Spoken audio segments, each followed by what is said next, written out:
Halo semua, nama aku Daniel dan di video kali ini aku pengen bahas tentang gimana sih cara kita supaya bisa mencapai 0,1 Bitcoin. Jadi di video sebelumnya kan aku bahas kenapa kita perlu mencapai 0,21 Bitcoin. Tapi di komentar aku banyak banget menemukan teman-teman yang bahkan sebenarnya masih perjuangan dalam mencapai 0,1 Bitcoin. Jadi di video kali ini aku akan memberikan beberapa tips sekiranya bisa bermanfaat buat teman-teman semua supaya bisa segera mencapai 0,1 Bitcoin. Nah, kali ini ada review portofolio singkat aja. Portofolioku saat ini bernilai di peluang 1.597.898.694 dan ini lagi sedikit mengalami penurunan. Tapi nggak masalah, karena di sini aku juga belum OTP, aku bakal biarin aja. Nanti kalau koreksi, malah aku akan membeli lebih banyak Bitcoin. Oke, kita langsung masuk ke topik pembahasan kita aja. Yang pertama adalah kenapa 0,1 Bitcoin. Jadi sebenarnya 0,1 Bitcoin itu juga udah merupakan milestone yang signifikan. Karena kenapa? Karena tadi aku bahkan juga iseng-iseng nanyain ke ChatGPT ataupun AI teman. Aku coba tanya apakah 0,1 Bitcoin itu akan menjadi sangat signifikan di masa depan? Apakah bisa menjadi top percentage? Jawabannya adalah bisa. Kamu bisa lihat dengan kamu punya 0,11 Bitcoin aja di masa depan itu kamu bisa masuk dalam golongan top 1%. Dan buat teman-teman yang masih belum kebayang, top 1% itu istilahnya kamu udah 1% orang terkaya, men. Itu juga udah tergolong golongan elit. Jadi istilahnya kalau misal kamu ada dalam satu grup yang isinya itu 1000 orang, kira-kira cuma ada 10 orang yang mungkin lebih kaya dari kamu. Sisanya 990 orangnya itu networknya di bawah kamu ya, men. Makanya di sini tulis 0.1 Bitcoin already places you in the top 1 until 2% of on-chain holder. Kesimpulannya, owning 0,1 Bitcoin sangat signifikan. Itulah kenapa di video ini aku bakal memberikan tips supaya teman-teman segera mencapai 0,1 Bitcoin sebelum terlambat ya, men. Oke, tips yang pertama adalah teman-teman kamu bisa tentuin dulu kamu pengen menjadi seorang investor atau trader. Karena gaya mainnya itu berbeda banget. Kalau investor, dia adalah tipe yang main jangka panjang, sedangkan trader itu dia lebih aktif dan juga dia lebih perlu mantau market. Terus juga mungkin lebih perlu analisa teknikal dan sebagainya. Sedangkan kalau misalnya role kamu adalah investor, tugas kamu hanyalah berinvestasi, kamu beli dalam jangka yang super panjang. Dan kamu nanti TP-nya itu long term, men. Mungkin bertahun-tahun, berdekade dari sekarang. Kenapa ini gaya mainnya berbeda? Ini berbeda karena kalau kamu seorang investor, berarti kamu nggak secara aktif nyari uang di market. Yang kamu lakukan, kamu adalah fokus di hal-hal di luar investasi kamu supaya kamu bisa menghasilkan banyak uang. Kemudian banyak uang tersebut kamu lemparkan sebagian ke investasi kamu. Sedangkan kalau misal trader, kamu perlu lebih aktif ya, teman. Kamu mungkin perlu mantau market, kamu perlu mungkin ikutin berita, kamu mungkin perlu melakukan analisa, kamu juga lebih sering keluar masuk, kamu lebih perlu ngerti charting. Dan kalau misal kamu seorang trader, berarti kamu harus secara aktif menghasilkan uang dari market. Jadi kalau misal kamu investor, mungkin akan lebih cocok kamu mainnya di Bitcoin aja. Sedangkan kalau misal kamu trader, ya kamu bisa manfaatin alfanya dengan cara bermain di altcoin. Nah, berikutnya ini juga salah satu tips keuangan yang membantu aku cepet banget untuk mencapai 0,1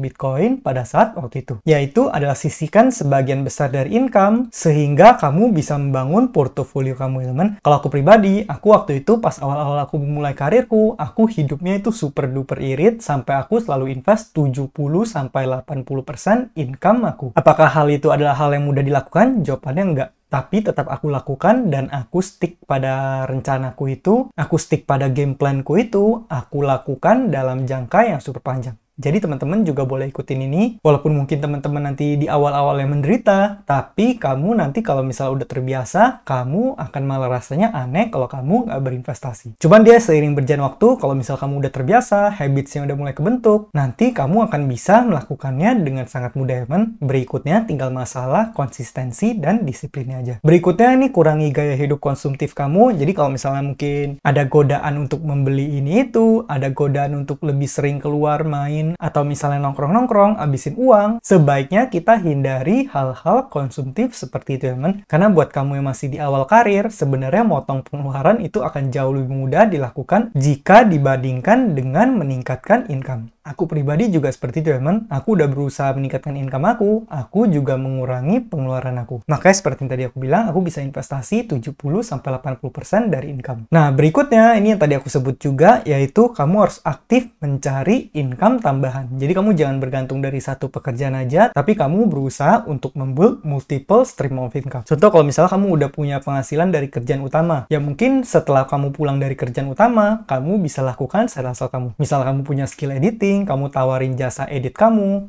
misalnya jago ngedit video, kamu tawarin jasa editor video juga, misalnya buat YouTuber atau buat apa, atau misalnya kamu ngertinya di desain grafis nih, kamu bisa bikin thumbnail, ya udah kamu tawarin aja jasa thumbnail editor. Bisa aja kamu misalnya kerjanya di Fiverr, kamu kerjain desain-desain buat orang luar negeri, dibayar menggunakan dolar, kan otomatis kamu punya penghasilan yang lebih besar, bisa kamu investasikan juga, men, supaya porto kamu grow-nya akan semakin baik lagi. Nah, bahkan di luar yang tadi aku sebutkan, kamu juga bisa lakukan. Contohnya kalau misal kamu pengen mencoba jualan barang, itu juga bisa. Kamu misalnya cari suatu barang, kamu jual dengan harga yang lebih tinggi, kamu beli dalam jumlah banyak, kamu stok supaya lebih murah, kemudian kamu jualin online, dapat markup di situ, dapat profit juga bisa. Atau bahkan yang paling simple, kalau misal kamu menjadi sales property, atau mungkin seperti yang banyak ditekuni orang-orang, kamu menjadi agen asuransi. Hal-hal seperti itu, apapun yang kita lakukan di luar pekerjaan utama, tentunya bisa menambah income kita. Aku pribadi juga seperti itu, teman. Walaupun aku udah punya pekerjaan utama, tapi aku tetap melakukan side hustle-ku. Aku make money dari YouTube, aku juga menghasilkan uang dari digital marketing, terus juga menghasilkan uang dari investasi, dan sebagainya. Kemudian semua uangnya aku compound lagi di instrumen keuanganku atau investasiku. Nah, berikutnya ini adalah game plan yang teman-teman harus ingat banget, yaitu kamu jangan jatuh cinta pada altcoin. Jadi seperti yang tadi aku udah sampaikan, altcoin itu gunanya untuk ditradingkan dan untuk sarana bagi kita supaya kita bisa mencetak profit. Tapi di sini kita perlu ingat, altcoin itu bukanlah investasi yang jangka panjang yang beneran kita bisa tinggalin tidur, kita diemin dalam jangka waktu lama. Pada nyatanya, hampir semua altcoin itu bakal mati juga. Jadi di sini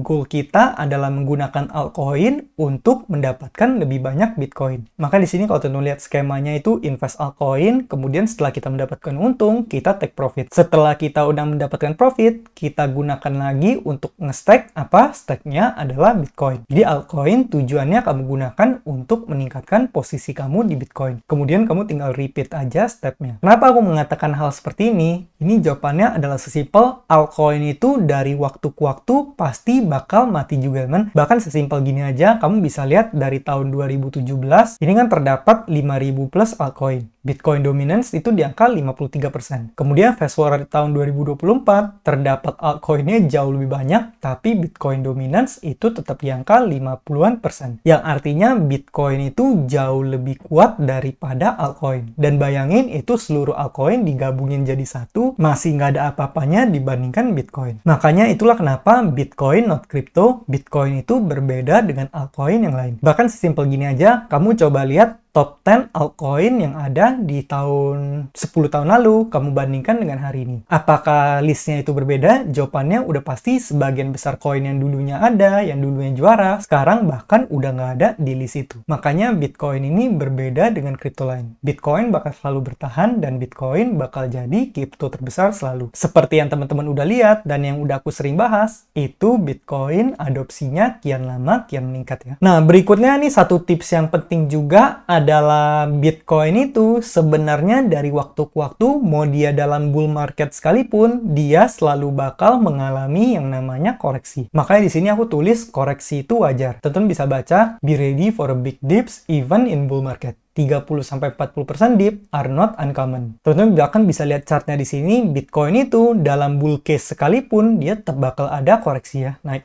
koreksi, naik koreksi, naik koreksi, naik koreksi. Nah, jadi di sini yang bakal aku tekanin ke teman-teman adalah pada saat koreksi itu kamu bukan seharusnya takut ya, teman. Jadi teman-teman jangan malah takut kemudian menjual semua posisi kamu dan kamu jual di saat yang harganya lebih rendah. Sebaliknya yang kamu lakukan adalah di saat Bitcoin lagi terkoreksi gini, kamu selalu menambah posisi kamu. Kita harus memiliki mindset di mana kalau Bitcoin lagi koreksi, itu artinya Bitcoin sedang terdiskon dan kita dengan uang yang sama, kita bisa membeli lebih banyak Bitcoin. Tapi tentunya untuk kita bisa melakukan ini, kita perlu satu hal, yaitu kita perlu conviction yang sangat besar terhadap Bitcoin. Nah, gimana cara kita punya conviction terhadap Bitcoinnya? Aku saranin teman-teman lakukan ini. Yaitu teman-teman coba baca white papernya Bitcoin, kemudian kamu coba baca buku Bitcoin Standard. Ini adalah salah satu buku yang aku baca di awal-awal saat aku mulai mempelajari tentang Bitcoin. Kemudian Bitcoin white paper ini buat kamu supaya ngerti fundamental dari Bitcoin. Tapi buku ini lumayan susah dimengerti juga dan mungkin perlu dibaca berkali-kali. Dan kalau misalnya teman-teman mau substitusi dari buku ini, itu kamu bisa coba baca buku yang namanya Broken Money Element. Aku juga lagi baca buku yang satu itu. Dan menurut aku itu bukunya bagus juga. Buku dari Lyn Alden. Nah, berikutnya kalau misalnya teman-teman udah tahu tips-tips yang tadi aku sebutkan, berikutnya adalah kamu membeli Bitcoin secara rutin. Jadi di sini yang penting kamu lakukan secara rutin aja, kamu DCA terus. Setiap kamu punya fiat money, kamu tukarkan ke Bitcoin. Di saat nanti Bitcoin koreksi, ya udah simply kamu beli lebih banyak aja. Kalau misalnya Bitcoin lagi harganya agak tinggi, kamu mau kurangi pembelian kamu, ya nggak apa-apa. Nah, buat teman-teman yang pengen beli secara rutin, kamu juga bisa gunakan fitur yang ada di exchange. Salah satunya ini ya, teman. Kalau misalnya di peluang, kamu bisa pakai auto invest. Jadi kamu tinggal pencet setup auto invest plan di sini. Nah, kamu bisa tinggal pilih Bitcoin, kamu tinggal pilih kamu pengen investasi berapa. Contoh di sini kamu masukin 100.000 rupiah, terus kamu lakukan pembelian secara daily. Jadi dia nanti setiap harinya dia akan membeli Bitcoin secara otomatis. Kemudian kamu tinggal set tanggalnya di sini, dan ini valid selama berapa lama? Contohnya 3 bulan. Setelah itu, kamu tinggal bikin create plan-nya, nanti bakal secara otomatis dilakukan pembelian. Dan ini nggak cuma di exchange peluang aja, setahu aku di exchange lain juga bisa,